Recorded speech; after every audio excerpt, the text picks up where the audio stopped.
science, work has a very specific meaning. It's the energy involved in a movement. Now, we've talked about different types of energy before, and we also talked about the transfer of energy. So you can convert one type of energy to another type. So, for instance, if I take, I don't know, let's say a candle, and a candle has energy. We call that chemical energy because you can burn it. Now, as long as I don't burn it, the energy will remain in the candle. So it's stored as chemical energy. Now, as soon as I light it, by the process of burning, the chemical energy turns into mostly two other types of energy. So there's an energy transfer from chemical energy to light and heat. Okay, so that's how that works. Now, this is one process, fire. That is a way of transferring energy from one energy store to another.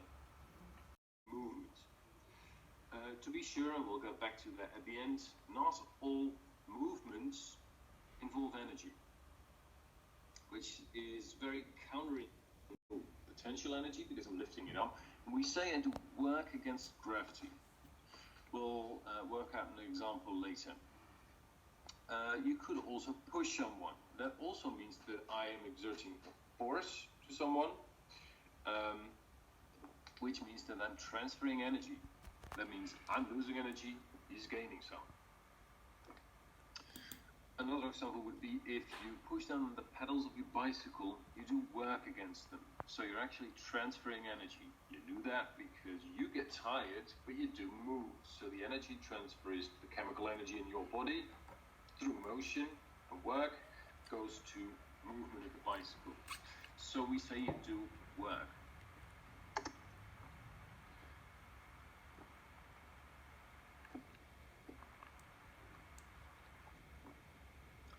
Now, like I said before, if you do work, energy is transferred. If you lift something, you transfer kinetic energy to potential energy.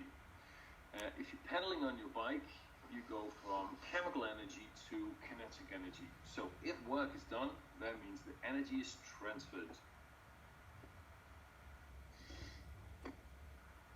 Now, if work is done, two things are involved. I think I skipped something. But I may not have. No, apparently not. Only if there's both a force and a distance that a force applies, there is work done. So you basically need two things to be able to determine if there is work done. You need a force, and you need to have that force applied over a distance. Now, I know this sounds very vague, but there's a couple of examples coming up. I hope these help. Just before that, as I'm sitting here now, there is a force. I'm being pulled down by gravity.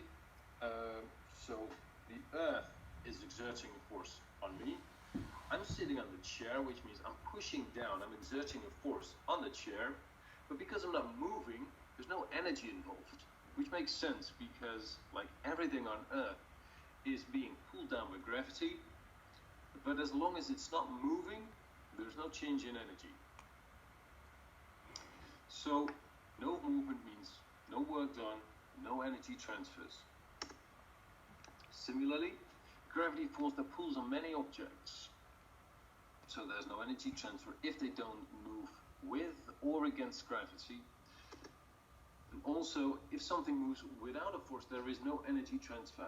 Now, this is counterintuitive because we are used to think about movement as always involving forces, and it's usually true, but not necessarily. So this is basically just to be complete, because in practice it very rarely happens that something moves without a force. In space it's much more common. Think about the Earth moving around the sun. There's actually no force moving it around, so there's no energy transfer. There are forces involved like gravity, but they're in the wrong direction. So it's a little bit hard to be comprehensive here. So this is the formula. If you want to calculate work, what you do is you take the distance of the force and the force itself, and you multiply them. We'll look at an example quickly. First, the symbols. So the capital W for work, the D for distance, and the F for force, and note the capitals and the smaller letters. Now the first one, the W, the D, and the F are the quantities, so work is a quantity, distance is a quantity, and force is a quantity. And the second line is the units. So joules, meters, and newtons are all units. Now you can fill them in one way, usually written like this. So you say the work in joules equals the distance in meters times the force in newtons. That's how you read that. Now, an example. So I take a car. I have the small Via Panda, and I push it for 100 meters using a force of 400 newtons, which is not very much, but it's not the kind of force I can do with one finger. I would probably use my full hand for that. What is the work done on the car? So if, for instance, I would put my car on the handbrake, and I would just push it without moving it, there's no energy transfer. Of course I'll get tired, there's another energy transfer, but not from me to the car as long as it's not moving. But let's imagine that it is moving, and it's moving for 100 meters. And I am pushing with 400 newtons that full 100 meters. And then the work done in the car, so the energy transfer involved, can be calculated like this. So I take the formula, distance times force equals work, or D times F is W. The distance is 100 meters, the force is 400 newtons. So I repeat the formula, work equals distance times force, or 100 times 400 is 40,000 joules, because work is a form of energy, or a calculation of energy. You can calculate that in joules. You should calculate that in joules. So it's 40,000 joules. That's what I lose, and that's what my car gains. Well, before we move on, are there any questions about this? And again, the calculation is fairly simple, as you can see, and they will remain so for the time being. But the principle behind it is a lot more difficult. No questions? Moving on. Moving on to what we call levers, or hefbomen. Now, if you look at this picture, we all know that if you take a lever that is long enough, you can lift very heavy loads. And that has to do with work. As you can see in the picture, if you look here on the right-hand side, you can see the loads, like the black object. You can see the green triangle, it's called the fulcrum. And you can imagine in this setup, if I am on the left-hand side, I would be able to lift a load that is heavier than myself. So in some way, this lever increases the force I can deliver. And it helps to think about this in terms of work. So what you can see is on the left-hand side, I can use a small force to make a larger force on the right side. Now the way that works is, the work I do will remain the same. I can use a smaller force over a greater distance, and that will be the same energy transfer, that will be the same work, as the larger force over a smaller distance.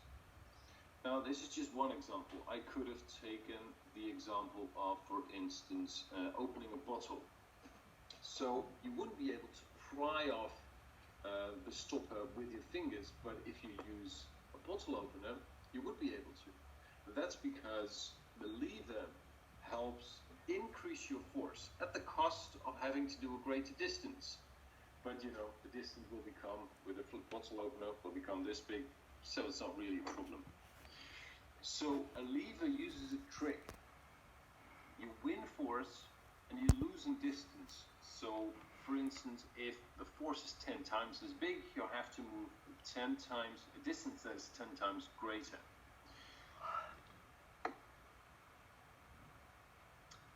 That's explained here too. A simple machine such as a lever does not change the amount of work that must be done, so the energy involved will remain the same.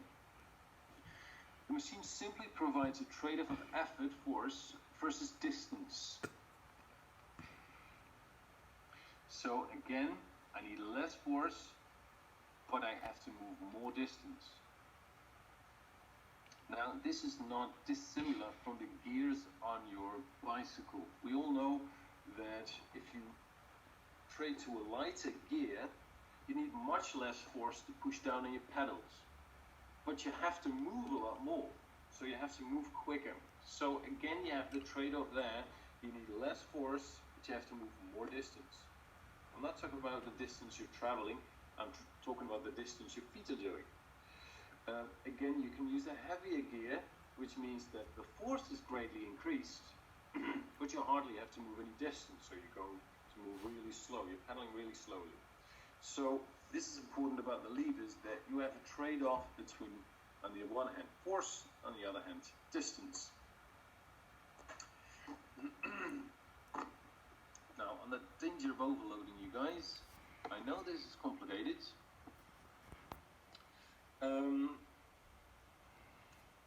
What I want you to do is to take your book and read about this first. If you have questions, of course, you can ask them. Ask them now.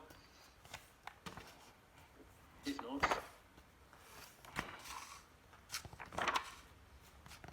I have one question. yeah. Do we get this PowerPoint? I can send it to you if you like to. Sure. Okay, yes. Thank you. Shall I? Yeah. What you can also do is go to page 2.8, read page 154 and 155. Apparently I forgot to put it into the PowerPoint, but you can do it now. So read page 145, 54. Review the questions.